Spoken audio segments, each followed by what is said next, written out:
Hey everyone, welcome to Thrive with Asbury Seminary. I'm your host, Wes Wilcox, and on today's show we have Maryanne George. Maryanne is a singer, songwriter, and worship leader who is passionate about encountering the Lord. You might know her from Maverick City, who she has written and recorded with and toured with, or from her beautiful solo EP, Not Just Stories, that was released in 2021. We talk about her musical journey, how she joined Maverick City, and about the creation of her solo album. It was a fun conversation that I know you guys are going to enjoy, so let's listen. Hey Maryanne, thank you so much for joining us today. So good to be here. Thank you for having me. I've been looking forward to this conversation, so I'm glad that it's worked out.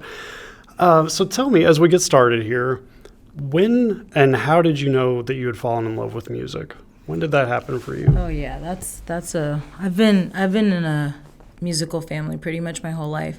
So grew up with, my parents were both worship leaders. My dad played guitar. My mom didn't play any instruments, but my aunts and uncles did. And we always played music, whether there was like some sort of family event, get together, there's always an element of like music and more specifically worship. And so I kind of like had no choice in the beginning. I had to figure it out and kind of go into it. And my parents signed me up for violin when I was like 4. Oh, wow. Since like 4 years old, I had been playing violin. That was like my first ever instrument. And then I went on to compete with violin and was classically trained. And, I did all that. And then I learned by ear. I played guitar and piano. And so I just kind of like naturally had this affinity for picking up sound and sonics and music and, learning new instruments. So it's kind of like been for as long as I could really remember. And all my cousins play instruments. And so I think my family put a very heavy emphasis on, learning some sort of instrument. It practiced a lot of discipline. I don't know. They just really pushed us to do that. And so for as long as I can remember, that's kind of part of what my DNA. That's amazing. Yeah. That's really cool. My family, a lot of musicians in my family as well, so I can understand some of that. Yeah. So did they suggest violin to you, or was that something that you were like, I want to play the violin? No, I don't think I even knew. They did put, it's so funny, the violins were like so tiny. Yeah, when you're 4 years old, they have to be pretty small. But they invested in, getting some teachers for me, and no, I didn't really know. In fact, like, I think about my time and all as I got older, like, being part of school and stuff, I hated it. I didn't like it. I've come to really appreciate it more in the last 10 years than I was than I felt back then. I didn't feel the same. Yeah. So I love it. I love it a lot more now. But no, it wasn't an instrument that I had chosen to play.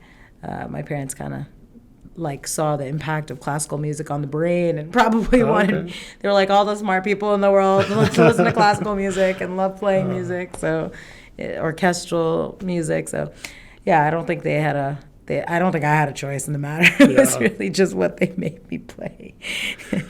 But it was always music was something that you always enjoyed. Yeah. And so did they force you to sit down and practice, or was it kind of just like you were self-motivated to learn things? I think with violin it felt more forced, but then when I started picking up, I remember my dad showing me a few basic chords on guitar, and when you play guitar there's certain strumming pattern that really, how you strum really matters. It's something you kind of just pick up naturally. It's a rhythm, like a natural rhythm that you respond to physically. And so when I picked that up, I think that's when everybody started to realize, she kind of has this ear for it. Then I taught myself piano. And what's funny, what's funny is I can't, even to this day, if you ask me what notes I'm playing, this is actually embarrassing, but if you ask me what notes I'm playing on piano or guitar, I cannot tell you. I can tell you based on numbers, which is, there's something called the Nashville number system. It's kind of like a universal language for bands, and I can tell you in that way, but I can't give you the actual number. The names of notes I'm playing. So A, B, C, all the way to G. I can't tell you what they are, but I feel like that was something I picked up pretty quickly with my ear. It came a lot more naturally to me, and I think I enjoyed that part because no one told me to do it. That was something I kind of learned, whereas the violin was more of like, you got to practice. We're paying for these teachers. So I think I discovered that I loved music a lot more once I started picking up on it my own. And very early on in high school and middle school, I was kind of producing my own things, learning how to do things myself. So I had this energy to learn, like, how to create music. And I think that's where the love of it really started to grow for me a lot more. Yeah, that's very cool. Yeah, I know when an instrument becomes something that you can be self-motivated, that's when things really take off. Yep. So, Yep. Yeah, that's cool. I feel. Do you play a lot of the instruments on your record? No. So, no, I didn't. I was really nervous and a little insecure to do that because of my lack of knowledge on the thing, like on just notes.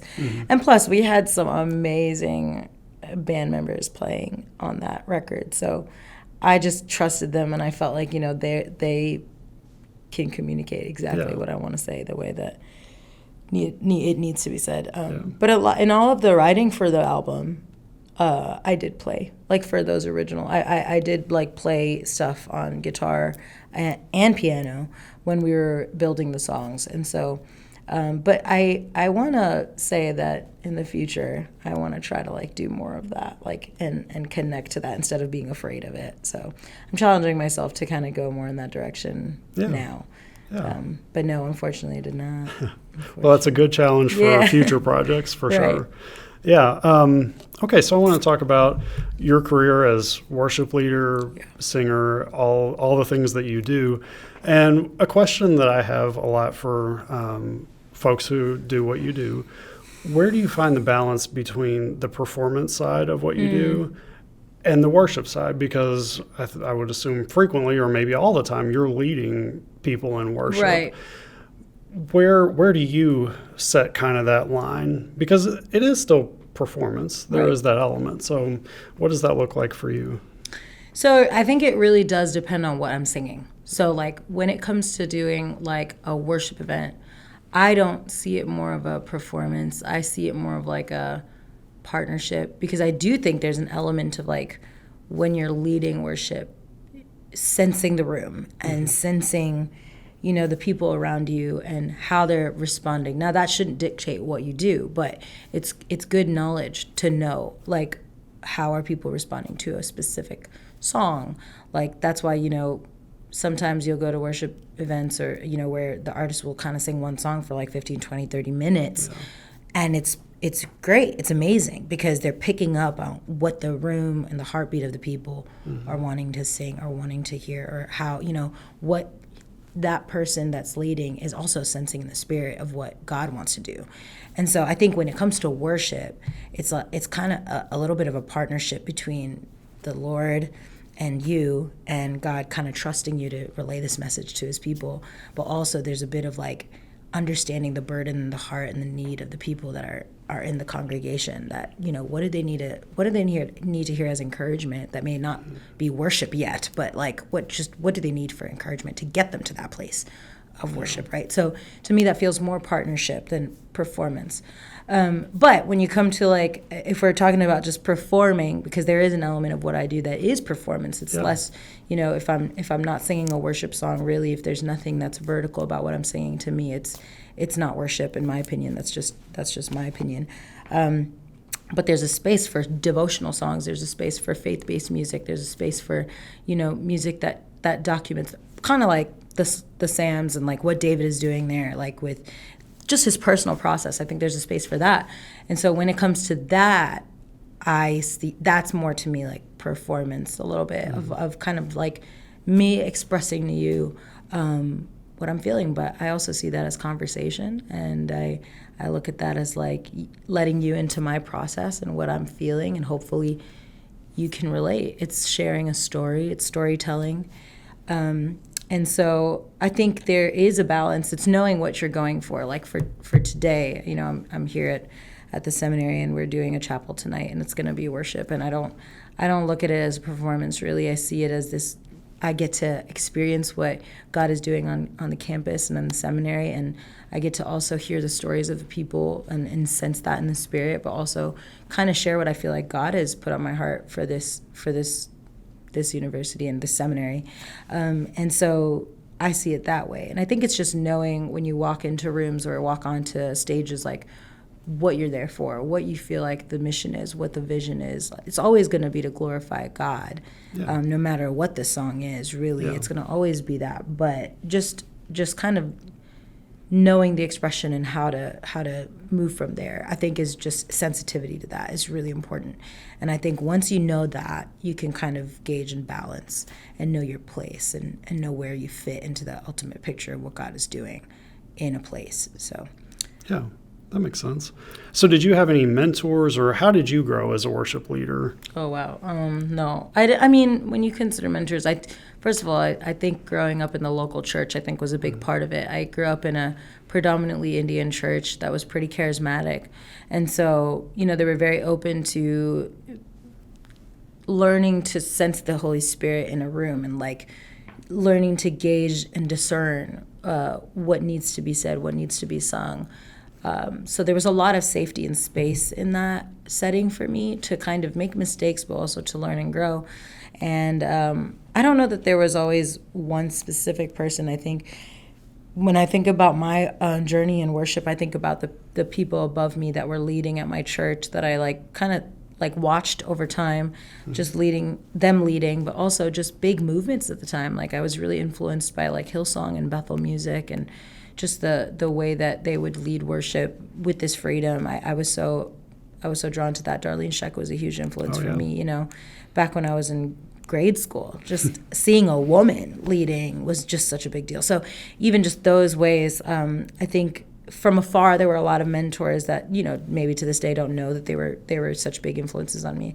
But then up close, just people living their life pretty authentically. I think when you think of the best worship leaders or the people in our lives that lead worship, they're really authentic and they're really true to who they are and they're really true to the call on their life. And I look at someone like a David, who God calls as a man after his own heart. Doesn't mean that he was perfect, but I'm really inspired by his life because he invited God into every part of his life. And I think I aim to do that, even the stuff that's hard, I really want to be able to do that. And so those type of mentors and influences, I think, fuel my heart for what I hope my ministry is for people, or what I hope my ministry does for people. I hope it spurs people to be authentic and honest in their faith. Yeah, that authenticity, that is very powerful and very true for worship leaders. And our team at my church, that's something we talk about a lot, is authenticity and what does that look like for us as a team and that sort of thing. So yeah, I relate to that a lot. And kind of talking also in the same thing, as an artist, as a songwriter, performer, you're putting yourself fully into whatever you're creating, whatever you're performing in your worship leading. How do you keep your identity from getting wrapped up in what you do and in your art, and keep that grounded in who you are in God? Yeah, that's a great question. There's so many ways I can answer this because I feel like this is going to be a lifelong question for me. But well, one thing is I do feel like I am a strong believer that my life is my art. Like the way I live is also art, and it's a call to worship also. So I look at it all kind of symbiotically together. But it is very easy to lose your identity in this, and to think that, my sole existence on earth is to be a songwriter and a singer and an artist. And I don't necessarily mean it like that. And I don't mean that life is art in the sense that life is music. That's not what I mean.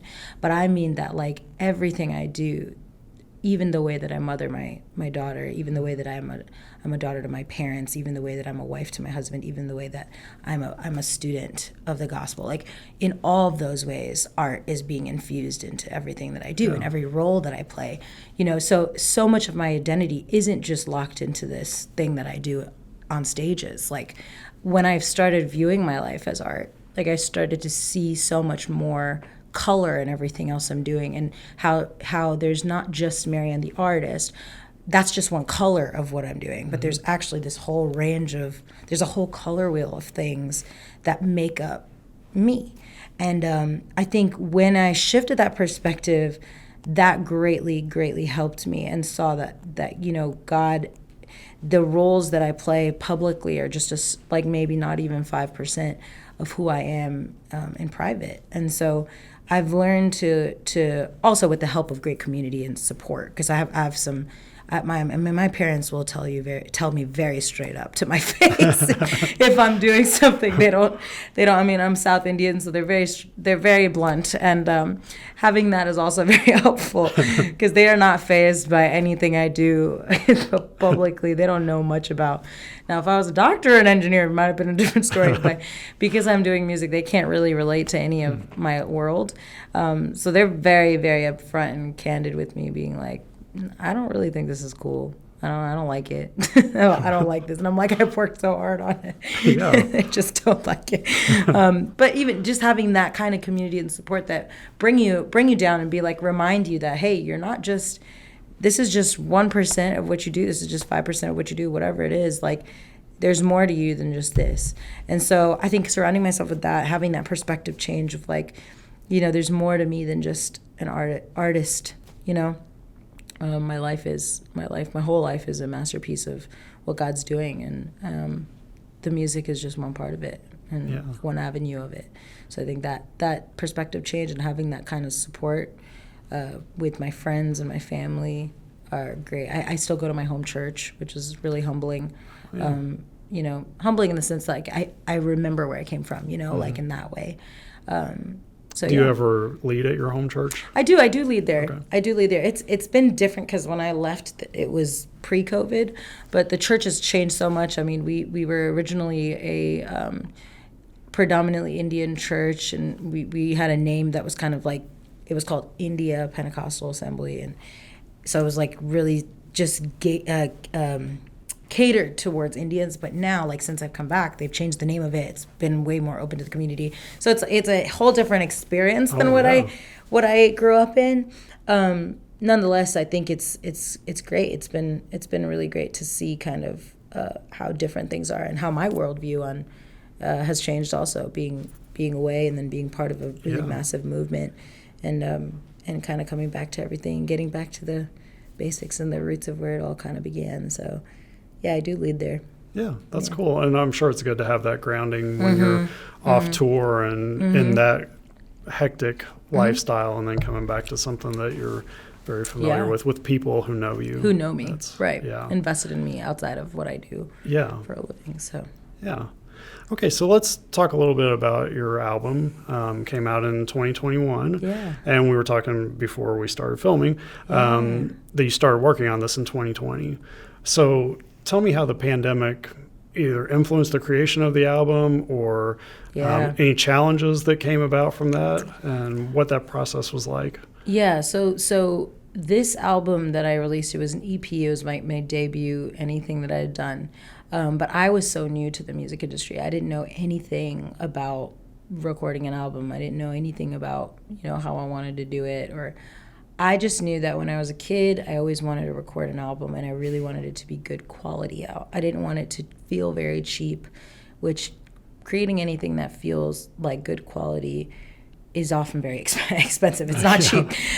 So I did not want it to sound, because there are avenues that you can go, like a little bit more like B or C list, you know, and it can be an album, but it won't sound like what you're listening to on radio. Just the quality of the sound is not going to be the same.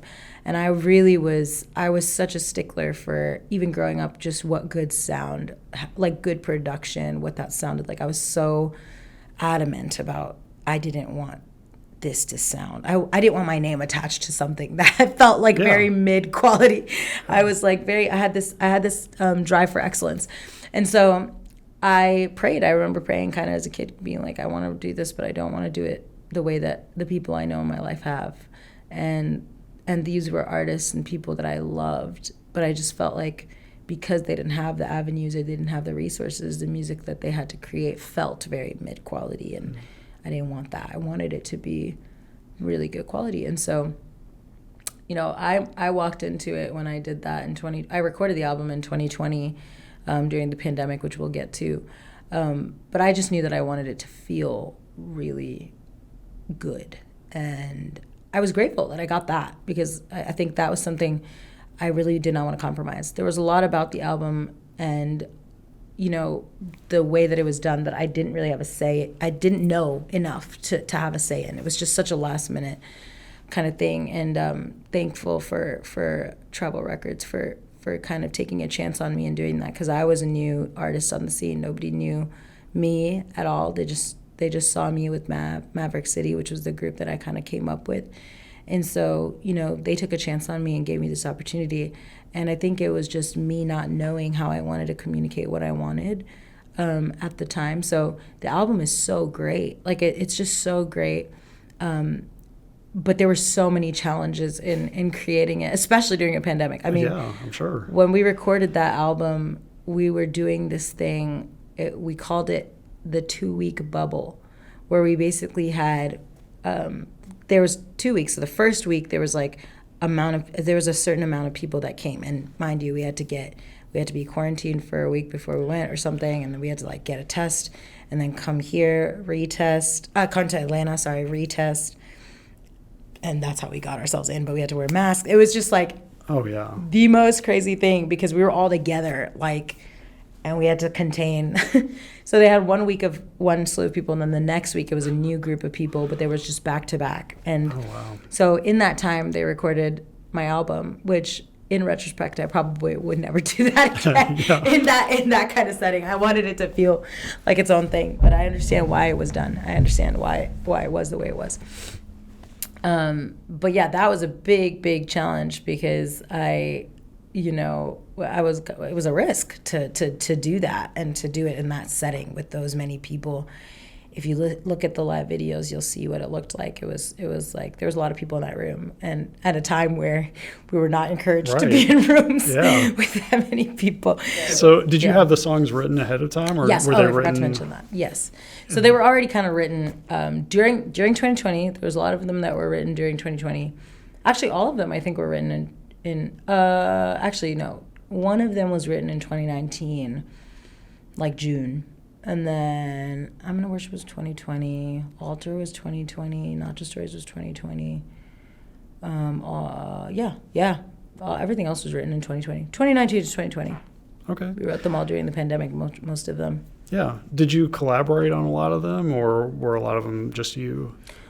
On the singing or the writing? Oh, the writing. Yeah. Everything was collaborated. Okay. I didn't... I actually had just started learning to co-write in 2019. And I found it to be such an awesome experience. I enjoyed co-writing so much. I felt like it was ministry in a lot of ways. I felt like it was partnership. It was gospel. It felt just sharing stories. And I really loved the fact that, people's cultures were different from mine. I felt like I'd grown up in this little bubble of, well, no pun intended, because it was recorded in a bubble. But I grew up in this little bubble or box of what I thought faith to be, and to hear some of the stories of the people that I wrote these songs with. One of them is his name is Mitch Wong. He's also Asian American, half white, half Asian. But just hearing his stories, he grew up in Australia, and I loved collaborating with him. I collaborated with another one of my co-mates in Maverick City. His name was Dante Bowe. We wrote a lot of the songs on the album together, and he's a ministry kid too, grew up in ministry, and I just so enjoyed collaborating and together. I always believed that there's more power together than there is apart. So the things we were able to say and the stories we were able to communicate together in the writing, I think is infused in every line of the song. So of the songs. And so I find that the more people involved in creating the story, the more people it touches, because they see themselves in it. That's true, yeah. And that's interesting, because I know for some artists, co-writing is a hard thing. And If you want to talk just a little bit about it, Yeah. what does a co-write look like? Oh, yeah. Of course. I would love to talk about that. I feel like a lot of people don't know because I didn't know. But typically we'll like get into a room, kind of like this one actually. I don't like more than 4 people, but 3 to 4 people, sometimes more. And there's usually an instrument in the room. Maybe one of the people is a producer, but we'll come in the room and one of the things we'll say, well, if we don't know each other already, we'll kind of have to share our stories. It's a very vulnerable experience. It feels like group therapy for everybody. Yeah. It feels like the whole session is group therapy. But we'll share our stories. We'll share like our testimonies. We'll share a little bit about, how we got to where we are. And co-writing is a very vulnerable experience. So it's like we kind of had to get deep real quick.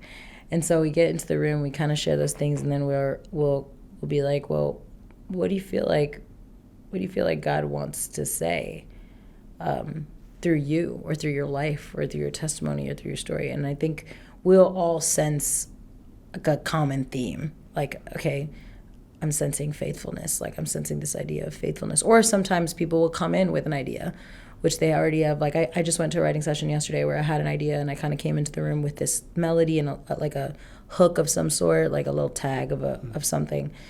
That'll happen too. Or somebody will have a verse that they feel really heavy, and we'll kind of like build off that idea. And sometimes we'll have a producer will already have tracks created sometimes that they were thinking of. So it's just collaboration. And then if we all feel really good about one of them, we'll kind of chase that down. And if that doesn't feel good, we'll kind of give it some time. Sometimes, writing sessions are hours long. Like, I mean, when we wrote Not Just Stories, which is the single off of my EP, I think we were in that room for 6 to 8 hours. Like, we didn't leave. We were in that room for like 6 to 8 hours. And it was pretty tiring. We were like, if you look at that song, it basically tells the gospel in the song. It talks about some of the miracles Jesus did and how they're not just stories, they're truth. And but we were sitting there with our Bibles like, what stories can we talk about? What's gonna fit here? Like looking at every like little miracle and every little thing that Jesus did and kind of putting it to song. A lot of times it helps to be a theologian when it comes to songwriting. At least for worship, it really helps because there's just so much to say.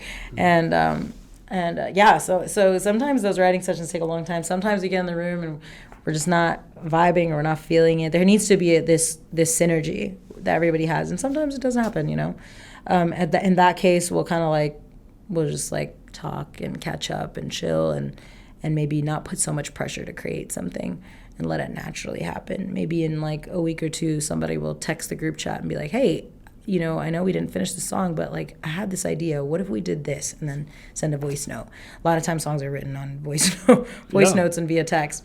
So I want to talk a little bit about the sound of your album, because you talked about how that was so important to you.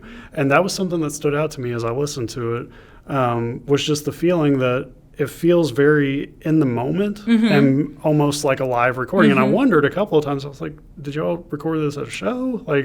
So how did you get the sound that you wanted, and what was that process? Oh, yeah. I mean, it was a live recording, actually. There wasn't a lot of people. It wasn't a live recording in the sense that there were people watching us. There were people, if you look at the music videos for my EP, you'll see people in the background singing with me. So those were kind of like the people worshiping with me, if you want to say. But it was all recorded live, not in a studio setting. It was recorded live. But I had Aaron Moses, who was playing keys on it. He kind of arranged a lot of it very in the moment, really.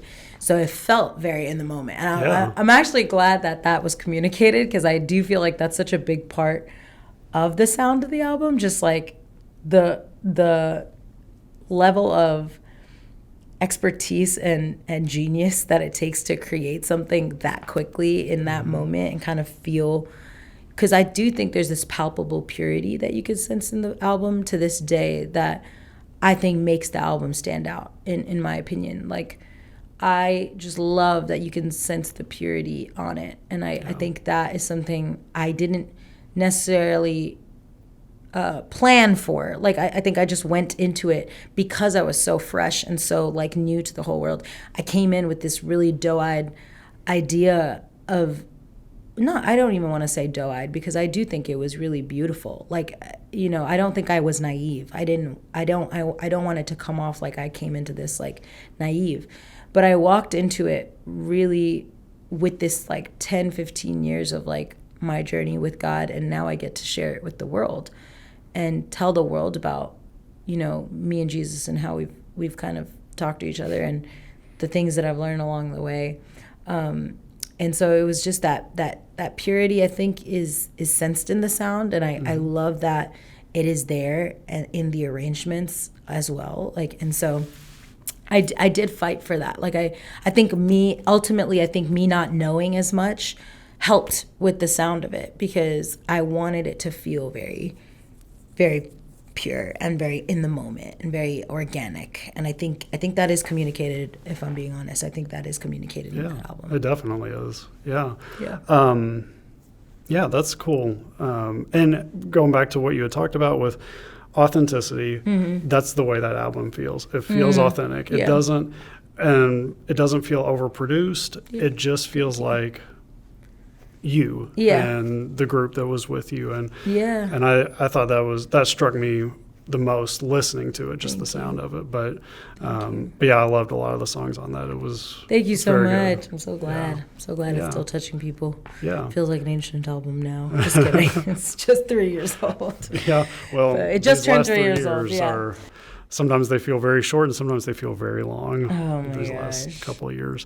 So some people might know you from Maverick City. Yeah. So how did you get involved with them? And can you tell us what is Maverick City? Yeah. So I was doing music, as I said, in my local church, and I we had social media that has been such a helpful tool for our generation just to do anything. So I was doing some covers on social media, and one of the covers I did was by a huge artist. Her name is Tasha Cobbs Leonard. She's a gospel artist, but I had gone to the Bethel Worship School that she had sang this song called "This Is a Move" at, and it hadn't been released yet, but that song was written in one of the first Maverick City music camps. So Maverick City started off as like a writing camp. And it was just co-founded by two people. Their names were Tony Brown and Jonathan J, and they were part of this big band called House Fires. House Fires is most popularly known for Good Good Father, the song Good Good Father, which Tony wrote. And they had this idea of like, Tony is half black, half white, and he didn't feel like there were many people in the music industry that were writing that could relate to him and his struggle with identity, and like just not really fitting in either category of white or black, which is like, if we're being very frank, it's like CCM and gospel, like, in that space. And so he had this idea of bringing together songwriters that were diverse and just kind of getting stories out and sharing each other's stories and creating new ones that felt really authentic to the widespread bunch of like races and cultures that were in the church. Like, he wanted to highlight that. And so he started these camps and kind of invited all these songwriters from different worlds to come together. And there was no name on it, but in one of those camps, Tasha Cobbs Leonard came, and she wrote this song with Brandon Lake and him and Nate Moore. And it was called "This Is Move." And it was such a great song. And she sang it at Bethel Worship School, and I was at Bethel Worship School that year. There was a lot of different, by the way, in this story, there's so many different avenues. And if I had to sit here and tell you how God kind of connected it all, we'd be here for hours. So I'm not gonna go into all of that, but this is one of the big ones. And so when I came back home from that worship school, I was so moved by that song, and I did a cover of it on my Instagram page. And just like me worshiping, kind of just singing it, but I was told to tag the songwriters so they could see it. And I was like, yeah, I don't really want to do that. I just did it anyway. I was just like, okay, anyway, Tony found that video and immediately messages me. He's like, hey, do you like write music? And I was like, I mean, I write, like, I feel like I'm not a songwriter. I feel like I could maybe do some melodies, not really songwriting. And he's like, no, I think you have it. Like, I think you have something special. Like, I would love for you to come to one of our camps. And at that time, it was like a invite-only thing. Like, it wasn't public. And I was like, sure. I mean, I don't know you. So I don't know. maybe like in the future, I don't know. But I kept doing these covers, and he had followed me and kind of was keeping track of my music at that point. And then Chandler Moore is one of the like faces of Mav City now. And at that time, though, he had written this song called Isaiah Song, which was another song I like felt really connected to. And so I did a cover of that. And he found that and was like, can you come to my church and sing this song for our album? And I was like, absolutely, like, sure. And I go to that was in 2019, January. I go to Chandler's church. I ended up meeting Tony there because Nate was actually singing on that same album. And so, yeah, I met all of them at that point. Like, Dante, Aaron were there, Alton, Eugene, who was one of the original members of the group, Tony, Nate, like, they were all there. And I kind of he explained this idea of Maverick City. And I don't know if he even used the name at the time. I think he just said, we're just a group of songwriters. I would love for you to come. June, July, and August, we're having camps. And I was like, cool. I had just graduated with my master's in 2018 in December. So I was taking my time to just start looking for jobs, doing my board exams, kind of applying for licensure to practice. And so I was like, okay, like, maybe we'll see. I go to these camps, ended up loving it. Actually, that first ever co-write that I did was the song You Have My Yes on my album. Wow. First ever, yeah. Which was a really big full circle moment for me to have it on the album, and it was my first ever write. Yeah. But yeah, and so that was like when I just started to do things with the group, and I think by that June camp they had named it Maverick City, and they'd started to like gear up for a release of Volume 1. We didn't know at that time it was going to be anything. I think we were just recording songs because we wrote them, and we thought they would be cool to record. Yeah, but by Volume 3, I think I featured on that one. I can't remember if I was on Volume. I was like helping with BGVs on the second album, but I think by the third album I was on it, leading a song. I think I led one song. But yeah, it kind of just took the world by storm. I made the decision. Yeah, I made the decision to go full time with music in November of 2019. After those 3 camps, I had another camp in November, and I made the decision to kind of go full time right before that. And yeah, it's kind of just been this really beautiful, crazy, wild journey of adventure since then. The COVID hit right after, so that was crazy. But yeah, it's been a wild ride since then. And Mav is still doing their thing. I've kind of taken a step back to focus more on my solo career because I really feel led to do that right now. And but man, it's been a really wild journey, like, for us as a whole group. It's so beautiful. I still love that group so much. I still love the artists in it. And it'll always be a big part of me. Oh, no doubt. Yeah, it'll always be such a big part of who I am. And I'm so grateful for the lessons we've learned along the way. Yeah. It's really big. That's cool.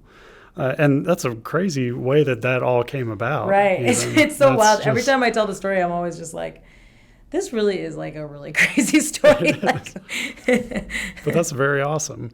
So I want to back up a little bit because you mentioned your master's degree. Oh, yeah. And so you have a master's in clinical mental health counseling. Yeah. So before all this stuff with Maverick City, was your plan to be a therapist? Yes. And that was going to be what you did? I had a plan to do therapy and kind of work in a private practice of some sort, or do like work in an organization that focused specifically on women and children. I had this desire to really work with survivors of sexual assault and violence and domestic violence, and I had a desire to work in that population, and so I'd always wanted to kind of do that. My ultimate dream would have been to combine some sort of musical element in there, but I I would have had to go into further training, I think, at that point, which I'm not sure that I wanted to do. And I mean, all my plans kind of derailed at that point when I got into the music. But I really feel like it was supposed to happen. Looking back on it now, I still use my counseling skills almost every day, like in writing sessions in rooms with people. I was going to ask you about that, and and as you're touring, even within yourself, to kind of deal with what life is like now. Yeah, it's such a different. I still see a therapist. I'm always pro therapy. I'm always pro like getting mental health taken care of, and I need it for myself just to balance a lot of the things that I'm dealing with. And so, but yeah, like I do find that I'm also able to be a good advocate for people, in this space, because a lot of people in this industry that I'm in are not doing well emotionally. It's just a lot to carry and to handle. Even in the Christian space, it's just hard to, like, the pressure. I think it's often worse in the Christian space because of that pressure to, the standard that people have for them. And, I think oftentimes Christian music artists are put on these pedestals and expected to live perfect lives. And they're really just human. We're all just trying to make it and survive. And a lot of times the attack on them spiritually, but also just like amongst our own peers and people, is just a lot. And so, I always try to be very sensitive to that when I'm in rooms with them, and I do feel like the counseling skills come out a lot more, when I'm working in this space. I find myself using it a lot. So yeah, that was my plan. That was originally the plan, to work in some sort of practice, or working with an organization and doing therapy. But that I'm so glad that I actually did get my master's, and I'm one of the few. I don't find a lot of people in my industry who've actually gone on to grad school and who've come to do music afterwards, because it is a more risky career move. To do anything music related or entertainment is just a risk. It's just fickle. But seeing how my degree has kind of impacted the way that I write songs and write music and the way that I move around in this industry, in this field, I'm really grateful to have had that in my back pocket. Yeah, That's very cool. Yeah, because when I saw that, I thought, well, that's different. Yes. You don't usually see a professional musician who has that in their background. Yeah. So that's very cool. So what's coming up next for you? Yeah, so kind of just been really messing with the idea of putting out some sort of content. Now, I don't know what that looks like yet, but I really enjoy stories, and I've had an idea of putting together a book of some sort, which is something like a coffee table book of some sort. These are like really top secret things I've not shared with the world. But I would love to do that. That's one. And two, I am still working on music. I'm forever working on music. But whatever next body of work I put out is going to be very different from the one that I already released. So it's not going to be as worship heavy. It'll be a little bit more it'll be faith-based, but more process, and kind of me documenting some of my stories in motherhood and life, love, kind of navigating this whole like industry, some of the feelings associated with that. I think that all of that is going to come on my next album, whenever that is. We'll see. But I have plans on. I don't think. I definitely have a plan to release songs, so we'll see when it comes up. I'm not putting pressure on myself to do that either. I think there's still a bit more life left to live to birth the songs that I want to sing. So, but another thing that I'm going to start doing is some live shows. So I have a few live shows slotted up that haven't been announced yet, which is also top secret. Oh, okay. But we are doing a live show in New York City next month. Nice. I haven't announced it yet, but it's going to come out. Consider this the official announcement. Wow, on the Asbury podcast. Very cool. But yes, we're actually securing a venue right now. So we are on par. We're like on track to be doing this show next month. So that's exciting. I've never done my own solo show, which is going to be really fun. Solo show in the sense that I am like advertising I'm doing. I've done a lot of bookings or like go to events and I'll be the artist that's like highlighted. But this is like my first like debut show that I'm doing. So kind of marketing it more of like an experience, less of a show, not just a show. That was like one of the joke titles we named it because it's not just stories, not just a show. But that's not actually what it's called. But it's just going to be a real experience, which I'm really excited for people to go come and experience that with me. It's going to be great. Yeah, so I'm going to do a few more of those and kind of get more comfortable with the performing element of what I do because so much of what I've been doing is worship. So this will be more of like, hey, like friendship talk, like storytelling. I'm really excited for that. It's going to be so good. Well, we'll be looking forward to that, and I know our audience will be, and Yeah. we'll be looking forward to whatever music comes out next as well. Yes, thank you. Yeah, and so to close, we have one question that we always close with. So this is the Thrive with Asbury Seminary podcast, and we like to ask, what is one thing in your life right now, or maybe more than one, but one thing that's helping you thrive right now? Oh, it could be anything. Anything. Okay, this is going to be a really dumb answer. But not eating fried food. It's such a game changer for me. I had such great, when you eat like clean food, it really just, I feel it's a difference between living and thriving to me. Yeah. Like clean food, like fresh ingredients, just like adding the spices to it, obviously, because I'm brown, so we need to add a little bit of spice to it. But the flavor and letting those natural, organic vegetables just shine, like the taste, the flavor, all of it comes out. I feel like I'm thriving when I eat that food versus like a deep fried chicken tender. I can't do it. Like, so clean food. This is it's a very like probably simple answer, but no, that's awesome. I feel like I'm thriving when I eat clean food. Cool. Or even like clean sushi. That's great too, right? Good sushi. Very good. Yeah. So that's awesome. my answer. Well, thank you so much for joining us, Maryanne. Thank you. And we hope things go well tonight with the worship service. Yes, so excited. Hope to see everyone there. All right. Thank you.